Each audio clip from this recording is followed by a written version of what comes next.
Assalamualaikum warahmatullahi wabarakatuh. Waalaikumsalam warahmatullahi wabarakatuh. Alhamdulillahilladzi qad awjada min nurihi nuran bihi ammal huda sabagal awalima fil wujudi bi asriha fal kullu minhu fil haqiqati mubtada. Allahumma salli wa sallim ala sayyidina Muhammadin al-fatihi lima ughliq wal khatimi lima sabaq nasiril haqqi bil haqq wal hadi ila siratikal mustaqim wa ala alihi wa ashabihi haqqa qadrihi wa miqdarihil azim. Alhamdulillah. Yang saya muliakan dan sama-sama kita muliakan guru kita bersama Al-Habib Husain bin Hasan Al-Hamid matta'anallahu bituli hayatih. Yang sama-sama kita muliakan guru kita bersama Al-Habib Syekh Sultanil Hakim Ibn Sayyidil Mursyid Al-Habib Alwi Irfan bin Tahir Ba'alawi matta'anallahu bituli hayatihim. Para habaib, para asatid, para kiai, bapak-bapak, ibu-ibu, pemuda dan pemudi umat Nabi Muhammad sallallahu alaihi wasallam yang saya muliakan, saya tidak bisa sebutkan namanya satu persatu, namun tidak mengurangi rasa hormat dan ta'zim saya. Alhamdulillah, segala puji bagi Allah Subhanahu wa taala yang alhamdulillah pada malam hari ini Allah Subhanahu wa taala masih memberikan kita nikmat iman, nikmat Islam, nikmat sehat wal afiat, nikmat hidayah, petunjuk dari Allah Subhanahu wa taala sehingga kita bisa berkumpul di tempat yang insyaallah Allah turunkan rahmat dan berkahnya. Salawat serta salam marilah kita haturkan kepada junjungan kita, kepada kekasih kita, baginda kita Nabi besar Muhammad sallallahu alaihi wasallam beserta keluarganya dan para sahabat-sahabatnya. Alhamdulillah, sama-sama kita tadi telah membaca maulid Nabi Muhammad sallallahu alaihi wasallam. Sama-sama kita tadi telah membaca salawat kepada Nabi Muhammad, membaca sirah Nabi Muhammad, membaca riwayat hidup Nabi Muhammad, yang mana hal tersebut merupakan bukti kecil cinta kita kepada Nabi Muhammad sallallahu alaihi wasallam, dan mudah-mudahan kita diingat oleh Rasulullah sallallahu alaihi wasallam dengan keberkahan pembacaan maulid ini. Nabi sallallahu alaihi wasallam sebagaimana yang dikatakan oleh Al-Habib Ali bin Muhammad Al-Habsyi sahibil maulid, beliau mengatakan kamulat mahasinuhu falau ahdatsana lil badri inda tamamihi lam yukhsafi. Kata Habib Ali bin Muhammad Al-Habsyi di dalam maulidnya disebutkan sempurna keindahan dan kebaikan Nabi Muhammad. Falau ahdatsana lil badri, kalau sekiranya setitik cahaya keindahan Nabi Muhammad itu diberikan kepada bulan, niscaya bulan tersebut tidak akan pernah terkena gerhana. Kalau setitik keindahan Nabi diberikan kepada bulan. Kamulat mahasinuhu falau ahdatsana lil badri inda tamamihi lam yukhsafi wa ala tafannuni wasifihi biwasfihi yafna az-zaman wa fihi ma lam yusafi. Kata Habib Ali, berapa banyak orang-orang yang melukiskan keindahan Nabi Muhammad, orang-orang yang berusaha mensifati keagungan Nabi Muhammad, tetapi berlalu waktu tidak ada satupun yang dapat melukiskan keindahan Nabi Muhammad seluruhnya. Mereka itu hanya setitik saja melukiskan keindahan Nabi kita Muhammad sallallahu alaihi wasallam. Demikian indahnya Nabi Muhammad, zahiran wa batinan, luar dalam sempurna, bebas daripada segala kotoran, bebas suci Nabi kita Muhammad sallallahu alaihi wasallam. Diriwayatkan dulu ada seorang bernama Hasan bin Thabit di zaman Rasul sallallahu alaihi wasallam. Ini Hasan bin Thabit ini penyair Arab terkenal terkenal, syair-syairnya itu luar biasa. Kalau kita sekarang ahli lagu lah, ahli puisi lah gitu ya, ahli syair gitu. Jadi Hasan bin Sabit ini sangat pandai bersyair, sehingga orang-orang Arab itu senang. Orang-orang Arab dulu kan jahiliyah itu senang dipuji. Jadi mereka bisa bayar para ahli syair, dipanggil ahli syair, suruh puji dia dengan syair-syairnya, nanti dikasih hadiah. Atau kalau mereka mau jatuhin orang, mau bikin hina orang, mereka panggil juga ahli syair, cari keburukannya orang itu, dibikinkan syair kayak puisi gitu, diumumkan di tengah-tengah Ka'bah, itu jatuh itu orang, harga dirinya gitu istilahnya. Nah, Hasan bin Sabit ini ahli syair di zaman itu. Ketika itu orang-orang kafir Quraisy berkumpul, mereka bersepakat untuk membayar Hasan bin Sabit yang waktu itu belum masuk Islam. Hasan bin Sabit dibayar oleh orang-orang kafir Quraisy, dihadiahi dengan sekantong emas. Asal apa? Ente bikin syair untuk merendahkan Nabi Muhammad SAW. Jadi Hasan bin Sabit waktu itu belum masuk Islam gitu, belum kenal juga siapa Rasulullah. Disuruh orang-orang kafir Quraisy dibayar untuk bikin syair menghina Nabi Muhammad SAW. Akhirnya Hasan bin Sabit dijanjikan hadiah besar itu tadi, dia jalan, ditanya mana orangnya, namanya Muhammad. Kemudian ini orangnya biasa ada di Ka'bah jam sekian gitu. Datanglah Hasan bin Sabit ke Ka'bah, dia mau lihat gitu, celahnya di mana, kekurangannya di mana, cacatnya di mana Nabi Muhammad. Hasan bin Sabit mau perhatiin dulu, mau lihat, baru dibikin syair gitu sama dia. Kemudian Hasan bin Sabit dia nunggu di depan Ka'bah. Kemudian gak lama Rasulullah SAW datang sebagaimana biasa ke Ka'bah. Beliau datang ke Ka'bah, diperhatiin sama Hasan bin Sabit dari atas ke bawah, depan belakang, diperhatiin, dilihat lagi. Hasan bin Sabit langsung kagum kepada Rasulullah pada saat itu.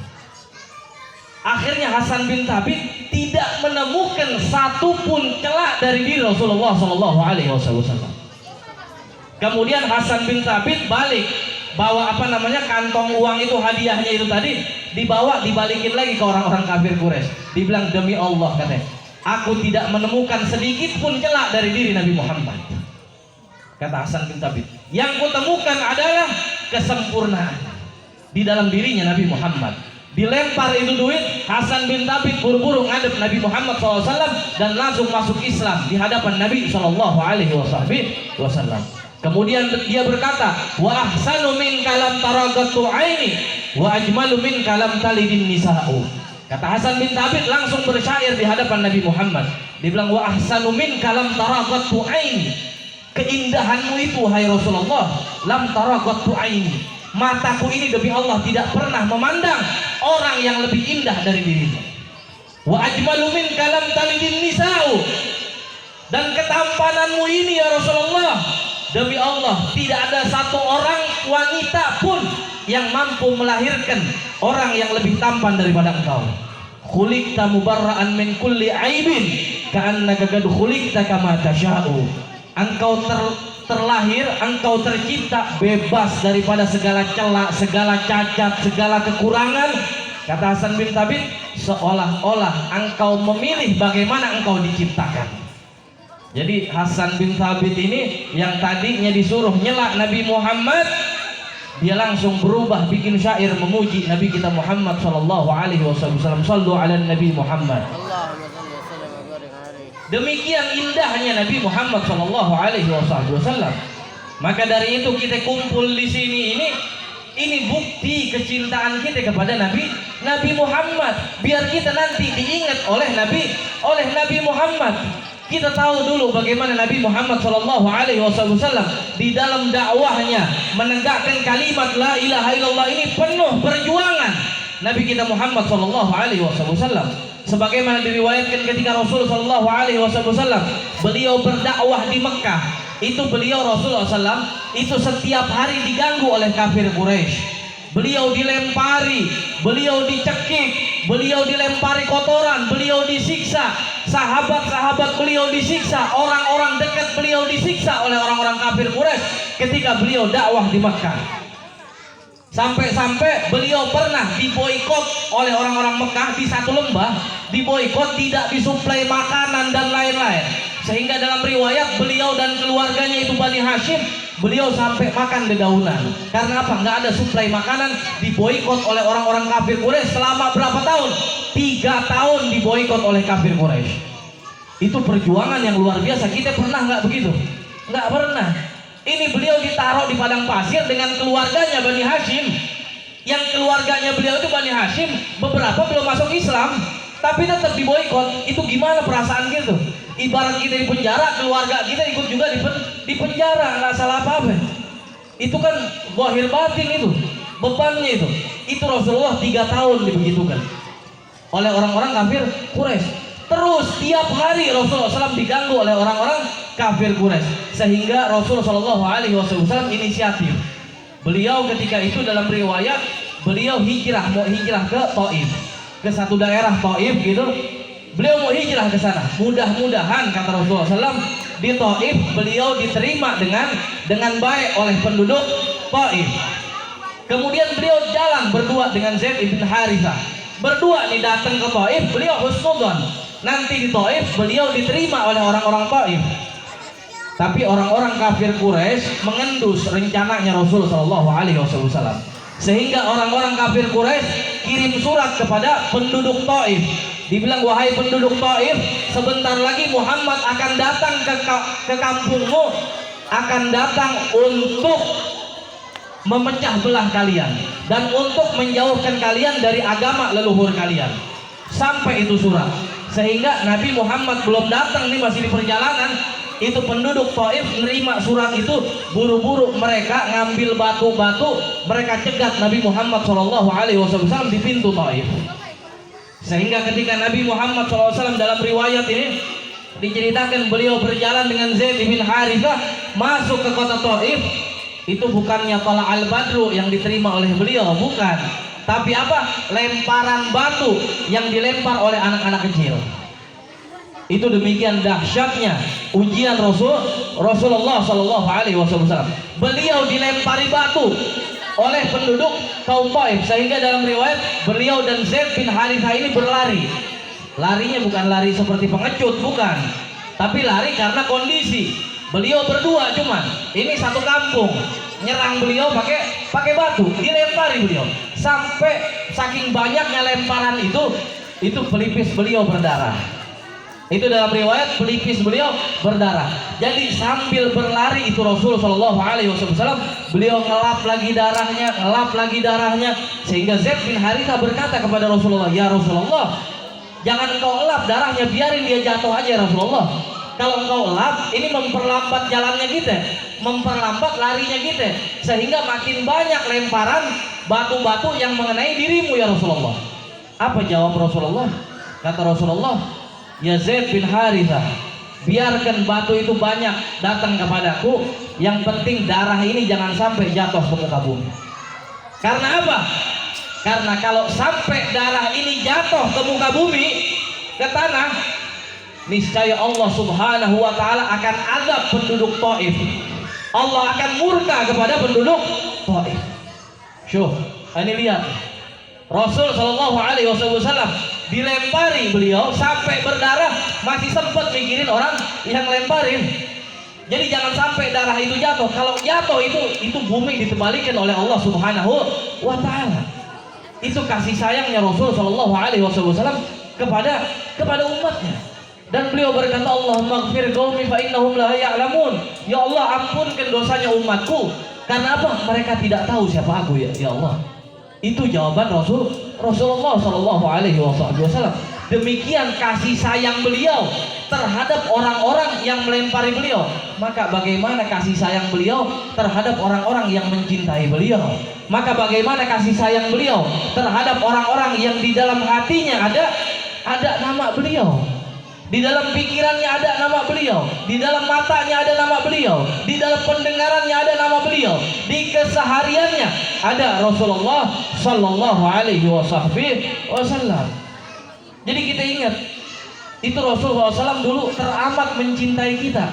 Nah kita ini semua nih, itu kita cuma disuruh oleh Allah Subhanahu wa Ta'ala untuk mencintai beliau dan mengikuti akhlaknya beliau Rasul Sallallahu Alaihi Wasallam. Kita lihat bagaimana akhlaknya Rasul Shallallahu Alaihi Wasallam. Banyak akhlak-akhlak mulianya beliau nggak bisa dilukiskan dengan kata-kata. Saking teramat banyaknya akhlak mulia beliau.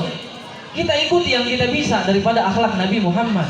Salah satu contohnya akhlak Nabi Muhammad itu Nabi Muhammad Shallallahu Alaihi Wasallam itu adalah jabar khatir. Jabar khatir itu selalu menyenangkan orang lain. Itu Nabi Muhammad Shallallahu Alaihi Wasallam selalu menyenangkan orang lain, menjaga perasaan orang lain, bikin orang lain girang. Itu Nabi kita Muhammad Shallallahu Alaihi Wasallam.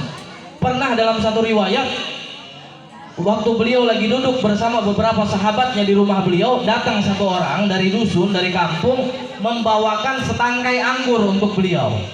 Jadi bawa anggur kepada beliau, kasih hadiah kepada beliau setangkai anggur.